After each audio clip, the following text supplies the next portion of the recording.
Assalamualaikum warahmatullahi taala wabarakatuh.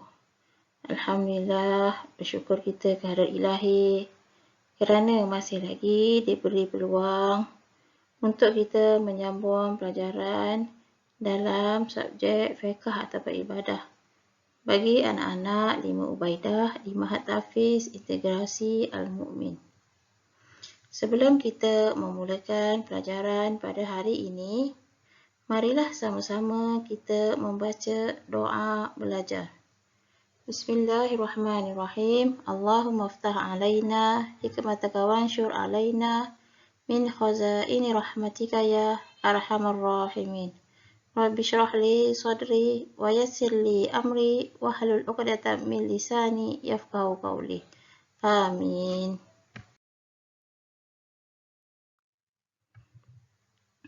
Tajuk kita pada hari ini adalah solat jamak dan qasar. Kita akan sambung pada tajuk yang minggu lepas. Pada minggu lepas, kita telah mempelajari pengertian solat jamak, solat yang boleh dijamakkan, bahagian solat jamak, dalil solat jamak, pengertian solat qasar, solat yang boleh diqasarkan, dan dalil solat qasar.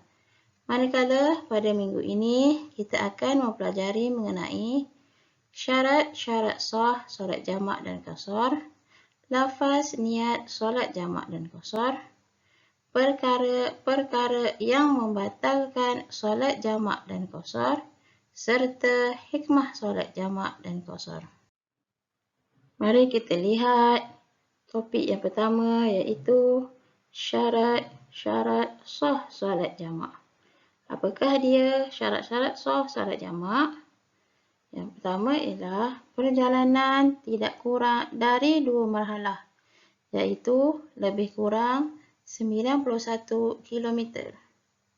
Kedua, perjalanan yang dibenarkan syarak, iaitu tujuan yang baik.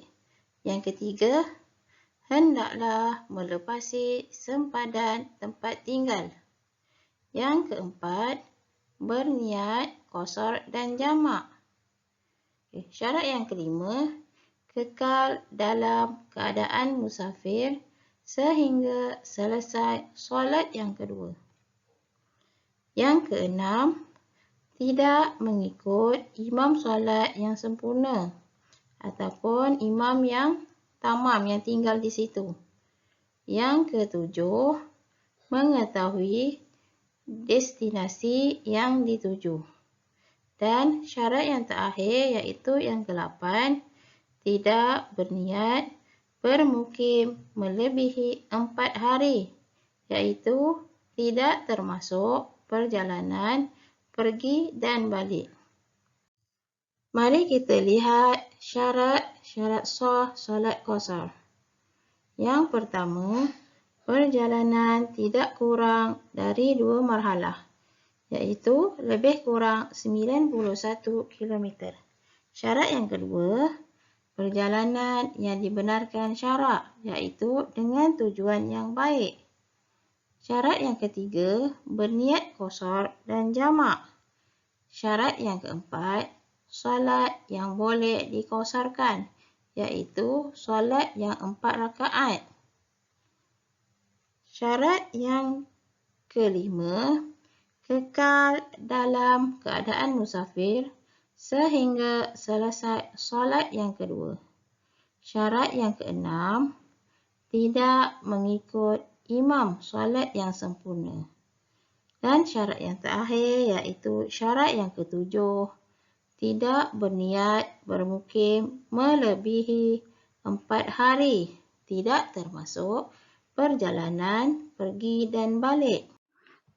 Pelajaran yang seterusnya adalah mengenai perkara-perkara yang boleh membatalkan solat jamak dan qasar. Yang pertama, tiba ke tempat asal bermastautin sebelum solat yang kedua. Kedua, sampai di tempat yang dituju dan berniat untuk menetap di situ lebih dari 4 hari. Dan syarat yang terakhir iaitu yang ketiga, kesemua perkara yang membatalkan solat.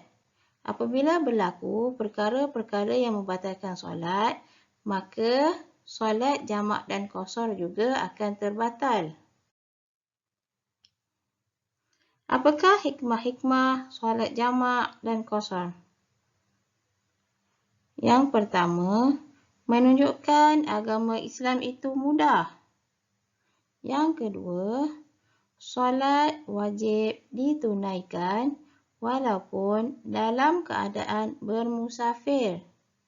Yang ketiga, mengingatkan orang Islam itu supaya sentiasa bersyukur. Yang keempat, memudahkan orang Islam bersolat dalam apa jua tujuan.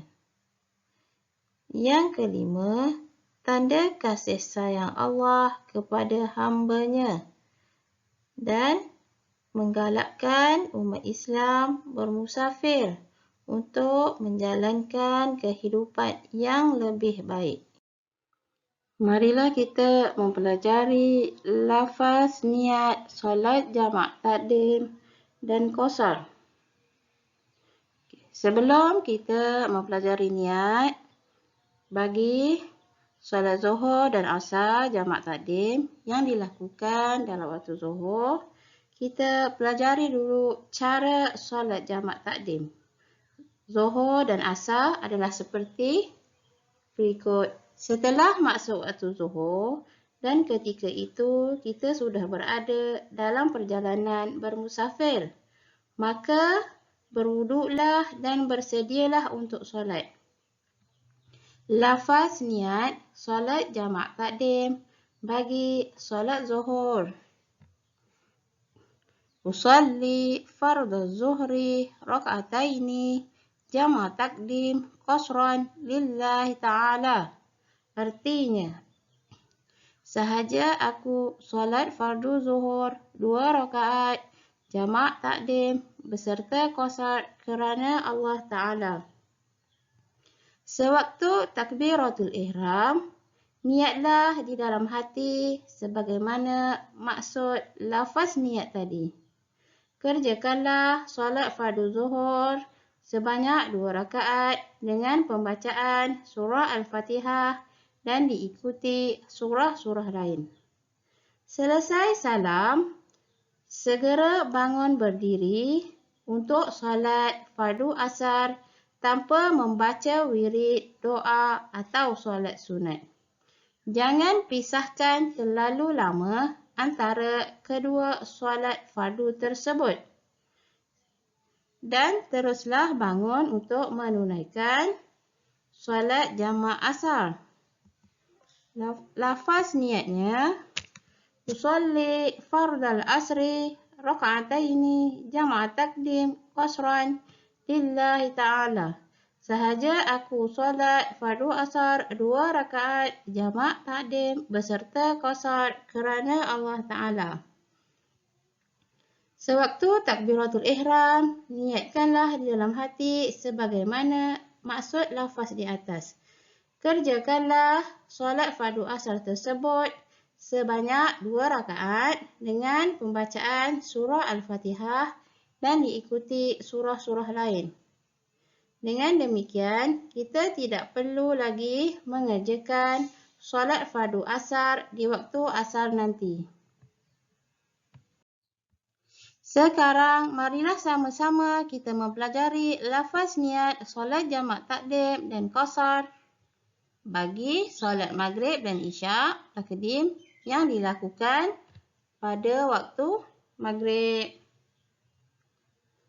Setelah masuk waktu maghrib dan ketika itu kita sudah berada dalam perjalanan bermusafir, maka berwuduk dan bersedialah untuk solat. Dalam keadaan berdiri dan menghadap kiblat, ucapkanlah lafaz niatnya. Usalli fardal maghribi salasa raka'atin jamak takdim lillahi ta'ala.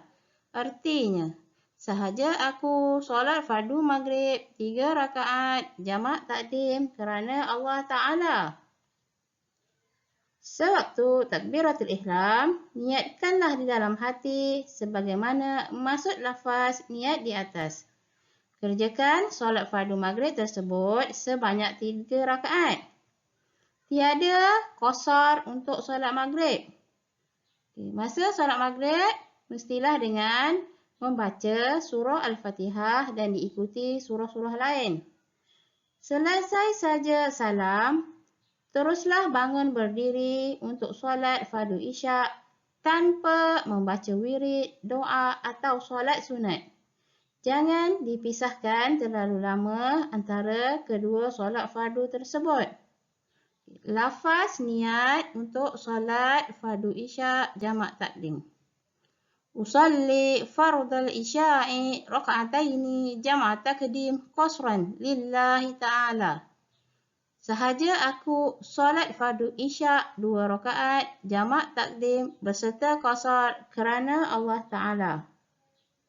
Sewaktu takbiratul ihram, niatkanlah di dalam hati sebagaimana maksud lafaz niat di atas. Kerjakanlah solat fardu isyak tersebut sebanyak 2 rakaat dengan pembacaan surah Al-Fatihah dan diikuti surah-surah lain. Dengan demikian, kita tidak perlu lagi mengerjakan solat fardu isyak di waktu isyak nanti. Pada slide kali ini, kita akan mempelajari lafaz niat solat jamak takhir dan qasar. Bagi solat zuhur dan asar jamak takhir dalam waktu asar. Setelah masuk waktu zuhur dan ketika itu kita sudah berada dalam perjalanan bermusafir, maka berniatlah kita untuk mengerjakan solat fardu zuhur di waktu asar nanti. Niatnya begini, sahaja aku akan mengerjakan solat fardu zuhur jamak takhir di waktu asar nanti. Niat ini adalah syarat untuk jamak takhir. Jika tidak diniatkan dalam waktu zuhur, jamak tersebut adalah tidak sah. Maksudnya, jika terlupa niat, kita tidak boleh buat jamak takhir, tetapi mesti mengkodokkan ataupun ganti solat maghrib dahulu. Apabila masuk waktu asar, bersedialah untuk solat. Mulakan dengan solat fardu asar terlebih dahulu. Dalam keadaan berdiri dan menghadap kiblat, ucapkanlah lafaz niat tersebut. Usalli fardal asri raka'ataini jamak takhir qasran lillahi ta'ala. Sahaja aku solat fardu asar 2 rakaat jamak takhir serta qasar kerana Allah Ta'ala. Sewaktu takbiratul ihram, niatkanlah di dalam hati sebagaimana maksud lafaz niat di atas. Kerjakanlah solat asar tersebut sebanyak 2 rakaat dengan membaca surah Al-Fatihah dan diikuti surah-surah lain. Selesai saja salam, teruslah bangun berdiri untuk solat fardu zuhur tanpa membaca wirid, doa atau solat sunat. Jangan dipisahkan terlalu lama antara kedua solat fardu tersebut. Lafaz niat untuk solat fardu zuhur. Usalli fardhu zuhri raka'ataini jamak takhir qasran lillahi ta'ala. Sahaja aku solat fardu zuhur 2 rakaat jamak takhir serta qasar kerana Allah Ta'ala. Sewaktu takbiratul ihram, niatkanlah dalam hati sebagaimana maksud lafaz niat di atas. Kerjakanlah solat fardu zuhur 2 rakaat dengan qasar dengan membaca surah Al-Fatihah dan diikuti surah-surah yang lain.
Alhamdulillah, berakhir sudah tajuk solat jamak dan qasar. Terima kasih kepada pelajar dan ibu bapa serta penjaga yang telah memberikan kerjasama dan sokongan dalam menjalankan sesi PDPR kali ini.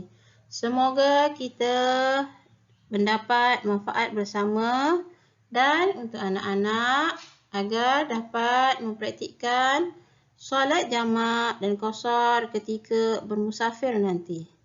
InsyaAllah kita akan sambung dalam tajuk yang lain pada sesi PDPR akan datang.